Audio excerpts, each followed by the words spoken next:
what's weird to me is when people don't learn. Last November, voters ejected 2 public service commissioners in blowout numbers, literally 25 points. This was the first time in over 20 years that Republican commissioners lost their seats, and I couldn't be happier. Voters were furious at them allowing Georgia Power to increase rates 6 times in 2.5 years. And they were also furious with the commission on their handling of data centers. You would think the 3 remaining commissioners might take a message from that. And in fact, Commissioner Tricia Pridemore did decide not to run for her seat again. She decided to run for U.S. Congress. But voters didn't want her in that seat either. Now we have 3 commissioners who've heard from voters.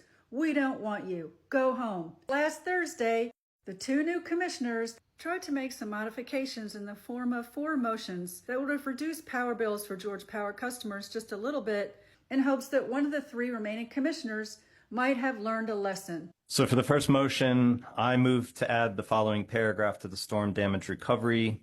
All right, the motion fails. I move to amend paragraph 13E. All right, the motion fails to pass. I'd like to move to amend paragraph 6. Motion fails to pass. I move the following. Fail, fail, fail. Every motion failed to pass. Remember that movie, Catch Me If You Can, with Tom Hanks and Leonardo DiCaprio? Is that the game they're playing with Georgia voters? We're going to screw you over on data centers and Georgia power bills. Catch me if you can. Well, we will catch you. We have made tremendous progress over the last year.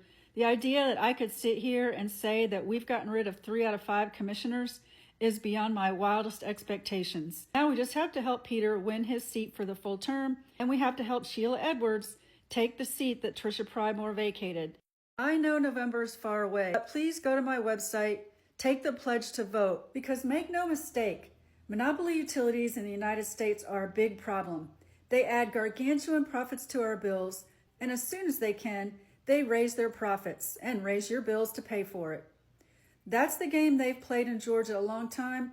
That game is up. Right now, too many Georgia families are paying more while getting less protection from the Georgia Public Service Commission, which is supposed to protect them.